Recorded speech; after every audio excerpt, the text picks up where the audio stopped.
Hello again. This is part 8 of a probably 10-part video series on painting interior doors with a brush and a roller. If you haven't checked out the other videos, maybe you want to do that or maybe you don't. Today we're going to put the first coat of paint on. I probably won't shoot a video for the second coat of paint because it's pretty much the same as the first, except you're going back over it. So there probably won't be a video for that. It'll just magically happen. So yesterday we put the primer on. So the door behind me is primered on both sides. Now we're going to do a light sanding on it just to even out the primer a little bit, knock down any high spots, and then we're going to paint it real quick. So let's see. I'm just going to use a sanding block with some 220 grit sandpaper, the same one we've been using. Do it in the same order. Just a really light sand. We're not trying to run through the primer or remove spots or anything like that.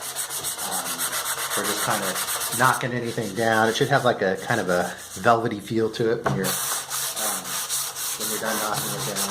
Just a really light knockdown.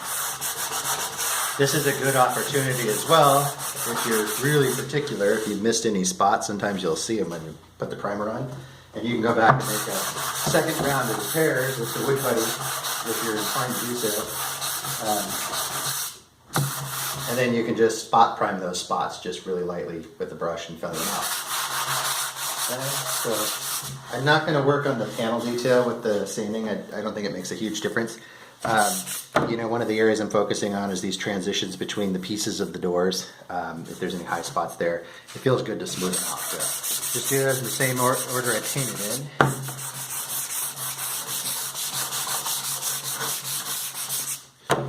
Back and forth here a little bit. Remember, these outside lines tend to be places where we get monkey business going on. So put a little bit of time on that.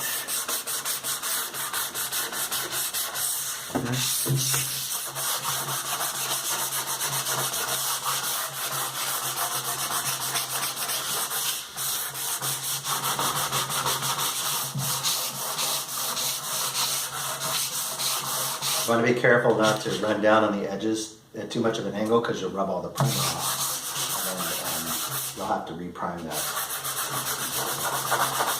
Okay.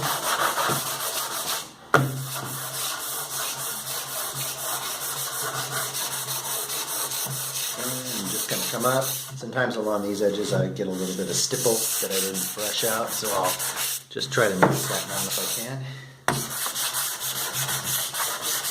Anywhere where the primer came up when I was painting the panels, if it jumped up the edge here, let me see, you can't really see what I'm doing over there. If it jumped up on the edge at all along here, I'll try to just slightly knock that down. The paint does a nice job of leveling all this stuff out. And, a lot of things that the primer does, the paint won't show.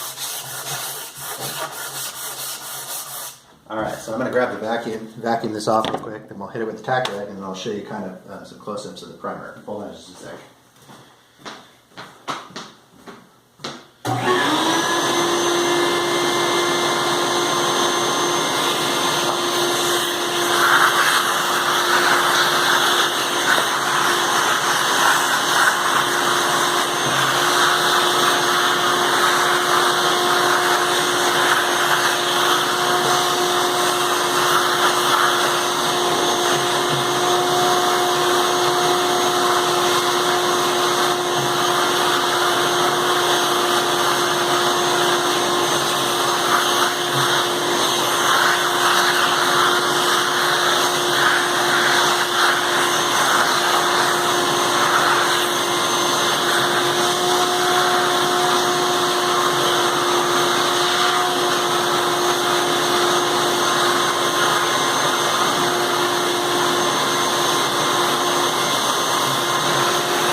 So a couple things I wanted to mention while I'm thinking about them. I was watching through the videos last night and realized there's a few things I didn't say.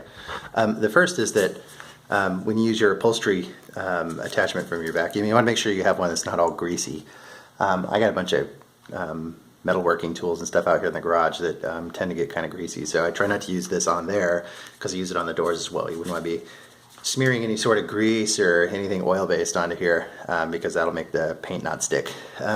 Second thing I wanted to mention, which is a pretty important point actually, when you're getting or when you're just starting out painting these doors, what I did was I brought doors like closet doors and doors that are normally open down and just painted the backs of them while I got good at it. So if you make mistakes, which I think you will, the first couple of doors, you'd be still trying to figure out what you're doing.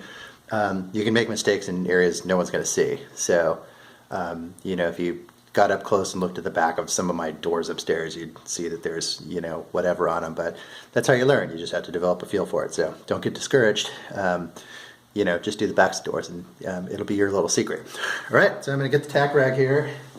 Toss this vacuum out of the way. To save video time, I already sanded the other side of this door and cleaned it with the tack rag, so you don't have to watch me do that twice. I know this paint video is probably going to be a long one anyway. So after we get this tack rag moving over the surface here, we'll be ready to start painting. So we'll fill up the paint bucket and get to work. Okay, once again, just sort of doing them in the same order that I do everything in. Do the panels from top to bottom. Like this. Just wipe everything out. We're good with the tack rag. You can unroll it a little bit. Find some more sticky parts. Nice and loose. Back up here. Along here. And now the surface feels nice and smooth. I don't feel any bumps of any kind on here, and that's kind of what we're looking for. I do think that scratching it up lightly with the sandpaper also gives the paint just a little bit more surface area to grab onto. So that's a bonus as well. Some doors I sanded between coats, or between the primer coat and the paint coat, and some I didn't. I think in general the ones that I did take the time, it's about 5 minutes per side.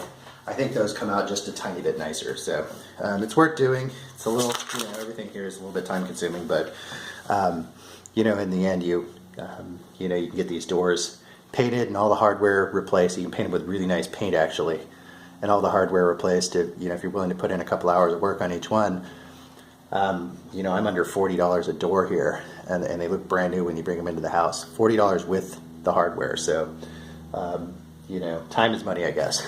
All right, so let's switch over here to the paint real quick.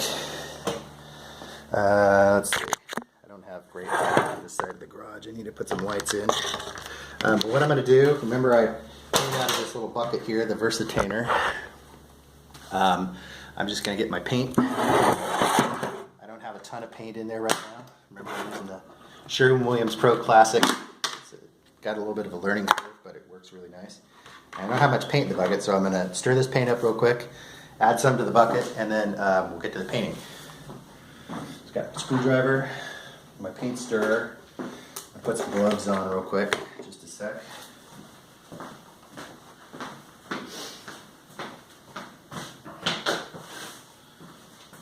Some gloves.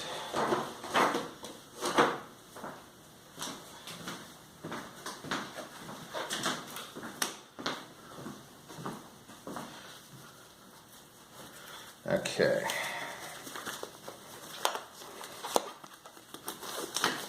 All right. Pop that up for a sec. The doors are so much lower than me. It's hard to get my face in the camera. I'm not sure if anyone wants to see my face or not, but I feel better talking with my face on camera. So you just pop your can open here. I like to just reuse my stir stick a whole bunch of times. It doesn't seem to really matter. And what you're doing is just trying to get everything off the bottom of the can here. Stir it up nicely. This paint tends to separate if you let it sit for a few days. I try not to pour too much at once into this can or these disposable buckets. So I'll try to fill that up maybe halfway. And when I'm running low in one paint can, and using the rest of that, I'll try to mix in the next can as well, just in case there's any color variation. The Sherwin Williams I go to, they're pretty good about it all. Although one time they messed up 20 gallons of paint for my interior, and I didn't notice until I was done painting. Okay, so that's stirred up pretty well. I'm just gonna, pour about a quart into here. Back that off, and then usually I just use my paintbrush to clean off the edge of the can. You don't want a lot of paint sitting in that edge. Okay. Okay, and put that back under the towel. Paint off of there. Don't want to waste too much of this. All right, so now we got our paint. Put the lid back on the can. Just use the back of the screwdriver. Pop that down. Okay, and we're all set.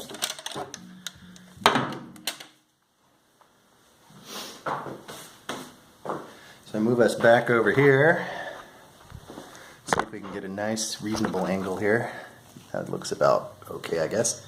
So I'm going to get my roller set up. Remember, I keep them in the fridge in bags. So just open that bag up and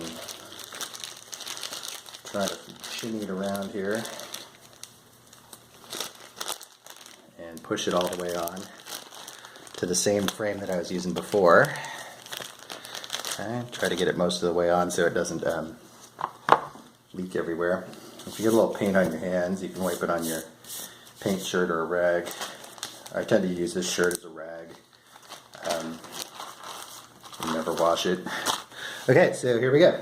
I'm going to swing my step stool around. Let me show you the paint real quick so you can see what that looks like. Paint's all ready to go. I got my little screen up against the edge just like with the primer. And we'll start with this panel over here and work our way down. Okay? So remember, I'm going to just dip the tips of my brushes in here to get them wet and clap them off like a bell on the side of the container. Whoop. Just drop that one in there and get it all painty. Alright. And I think we're set to go. Alright, so just like yesterday, I'm just going to roll it on. The paint goes on a lot differently than the primer. The paint tends to have better coverage. I didn't show you a lot of detail here in the primer. I'll stop in just a sec. I'll paint this panel really carefully.